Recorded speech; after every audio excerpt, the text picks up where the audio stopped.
Hey guys, I'm Genie here, aka Mustache Tom, here to review the movie Legion of Superheroes. If you end up enjoying this review, then please feel free to like, comment, and subscribe. Also make sure to check out those links in the description. One will head you over to my petition to help out smaller YouTubers, second and third to my Patreon and PayPal where you can help support me and the channel directly, and fourth to my Discord server where you can join, collab, and share your own content for free, and channel will be reminded at the end of the review.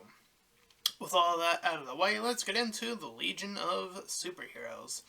So I have not seen any trailers for this, but what I do know is that when it comes to DC and its more animated films, it has been a track record of pretty decent a run, all things considered, compared to its live action counterparts. So I was a little bit interested when I fumbled upon this little movie, so let's get right into it. So the movie starts off on, no surprise, Krypton, but this time we are following Kara Zor-El, aka Supergirl. And she's running with her mom, and they're having a little friendly competition, or so that's the claim anyway. Uh, but after the little race, she gets a little hug, and she gets the promotion into this sort of general soldier-like status that she was, I guess, looking forward to. However, not too long after that, the ground begins to quake and the meteors begin to fall as Krypton, as we've seen time and time again, at least from Superman's perspective, fall. But this time, of course, we are now seeing it from Supergirl's side or point of view, as they find one escape pod that is successful in being able to lift out of this little planet. So, of course, Kara, aka Supergirl, is shoved into one, and she says her goodbyes as a rock meteor, or something or rather of that size, bumps into her shuttle, and we see her sort of hurtle her way, and we know she ends up on Earth. As we cut away to some city metropolis. We see her bumble a little bit here as she looks at the city map, wondering why there aren't any robots doing the advanced technology. Apparently Krypton was ahead of its time, but she unfortunately knocks it over. However, as she's being mocked and feeling a little guilty for herself, we get our first little mini-villain, Grundy, is causing some havoc a little bit ways. So, she comes in as Supergirl. However, during her little fight, she notices these two strange figures in these purple outfits. However, during her fight, Superman and Batman come in to make sure that things are running a little bit more smoothly. And the movie actually criticizes it, actually puts it on display that Supergirl, during her attacks, was causing some damage.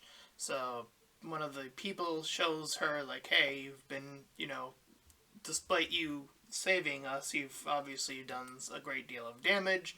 And Batman is not on the train currently, because he's saying she's a bit of a troublemaker currently.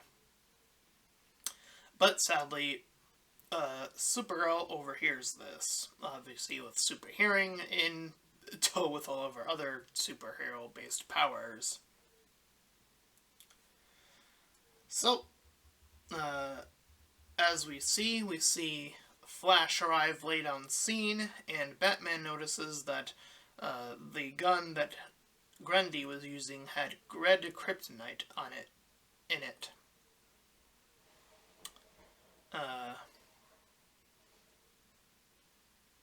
So, she kind of flies off in a rut, and Superman joins her and tries to comfort her by throwing this little portal thingamajig that opens up into another planet. Here, she is guided to Earth in this sort of quote-unquote future, the 31st century, where all these superheroes are already on the docket in, well, the Legion of Superheroes, as the title indicates. Alright. And we do get hints that the Purple Squad are not quite so done as they attack Star Labs. However, Batman goes after them, but the man takes himself out before he can learn any more information. But he does say that the circle will remain unaffected.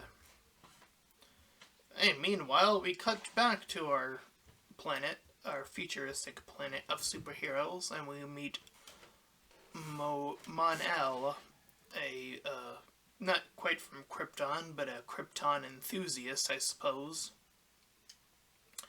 And Supergirl develops a quick crush on him, at least initially, as they are pointed to a little look around the area, including a super dangerous vault, which he says not to go near. We meet Dawnstar, and as Supergirl is chilling with those two, the door to the dormitory opens and she sees what appears to be Brainiac. Now, she already configures the idea that it'd be a good idea to just attack him and deal with him. So he tries to warn her that punching his shields won't do effect, so she goes for kicking it, which proves to be a little bit more sufficient. They get a little bit of a battle. However, their battle is interfered with by the higher-ups at this school academy. He claims that he is Brainiac 5, so like the 5-iteration clone of Brainiac. I'm not familiar with the comics, so I'm just going with what the movie's showing me here. We meet one of the higher-ups, Timberwolf, among two others who are like the school administrators / mentors. And they go over how the previous Brainiacs have done their deal of damage, and not knowing if Brainiac 5 would be any different from the previous iterations, aka implanting the sins of the father trope onto the, well, in this case, clone. We meet some of the other lesser-known superheroes here, including an Phantom Girl and Triplet. I believe Triplet Girl was her name, or Triplet something or other. And they see that one Legion spot is currently open. And we cut to a little bit of montage within the classes themselves as Supergirl and Brainiac 5 get into certain differences about approaches and stuff like that. However, during the latter half of this, she does briefly see two of these purple guys there, so she's getting a little bit suspicious about what's going on here.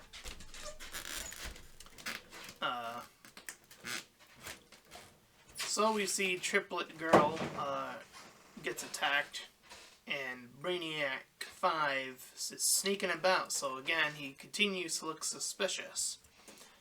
However, Supergirl looks into these dark circles that have been sort of moving about in the distance. So she goes to Brainiac 5 after he's contained by the higher-ups, because they assumed since he's been sneaking about that he's clearly up to something. But she lets him out. And Mon-El joins them in this little sequence. So Supergirl freezes these little, as they go for like the secret vault area, she's like freezing these little robots, and this allows Brainiac 5 to do like the hacking puzzle. And upon entry into this like bigger platform thingamajig, Mon-El betrays Supergirl by using kryptonite. And we see more enemies appear, starting to take over the school. And they're being led by Brainiac 1, the initial Brainiac, who wants a pure world. However, Brainiac 5 and Supergirl manage to escape. Upon their escape, they almost get a good old kiss in, because now they're building up a romance out of tensions and a quick montage, I guess. They meet back up with Triplet Girl, who is now 2, and Invisible Boy, and the shy one, I don't remember her name. But they help the others escape from this attack. Once helping the others escape from this takeover, Supergirl and Brainiac 5 return to face off against Mon-El. But they get stopped by Brainiac 1 in the process. And Brainiac 1, once he has access to the computer manual thing, he's like, oh, take over the world, superiority complex. And Mon-El is stopped too, which you would think would be the time where he goes, oh no, I also fucked up.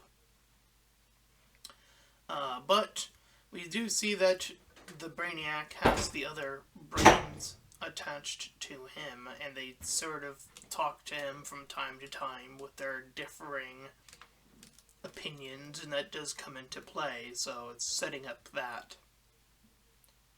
Anyway,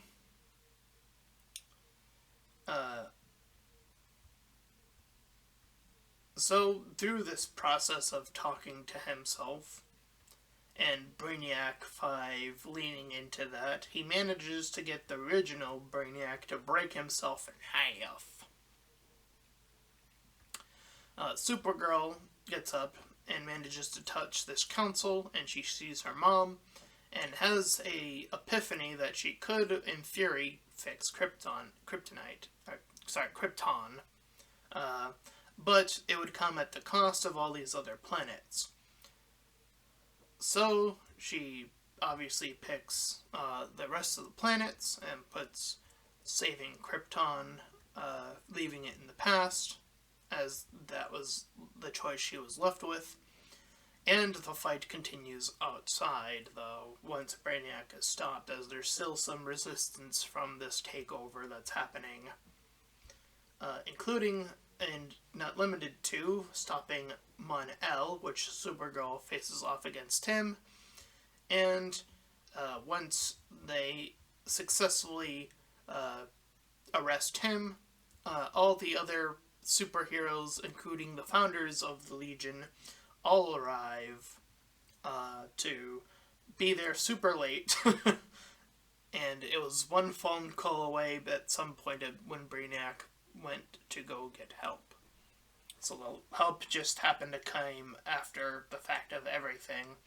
So if he didn't come make that call, that's close to a Deus Ex Machina, because they are on ships.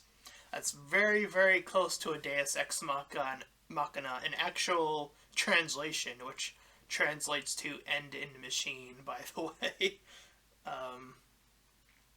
Anyway, during our little final sequence, Supergirl and Brainiac 5 get their little romantic kiss at the end. And that was the Legion of Superheroes. I think this one was okay. Um, I appreciate that they kept Supergirl pretty close to what I think is her adaptation counterpart of the comic books, obviously. Again, I'm not as familiar with Supergirl as uh, probably other comic book people. Uh, Obviously not, because I'm not even remotely familiar with Brainiac 5 and all these other. Uh, some of the smaller superheroes I was familiar with. But yeah.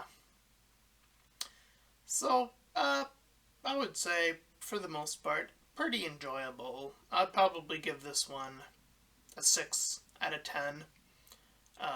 Or maybe even, I might push it to a 7. I'm trying to think if there are any really strong, like, issues that I have with this movie, and I'm trying to think. Uh, yeah, I do think that the pacing is a little bit quick here in terms of that. Um, with the whole Brainiac 5 and Supergirl thing, anyway. Um,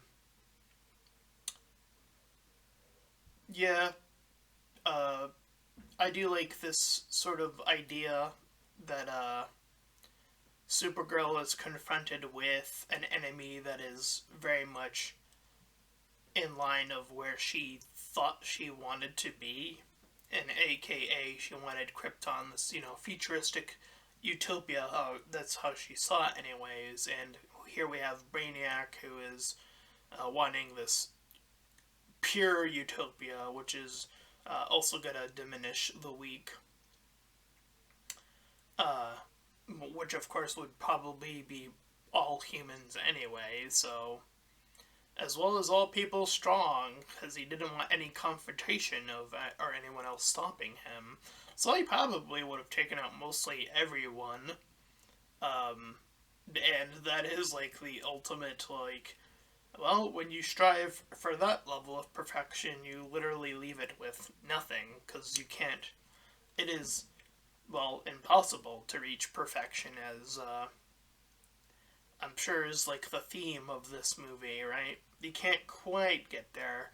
You can get close-ish, but you can't. It's impossible to be perfect. So I do think that the theme does uh, its job here. Uh, in terms of, again, pacing, it's a little bit on the quicker side.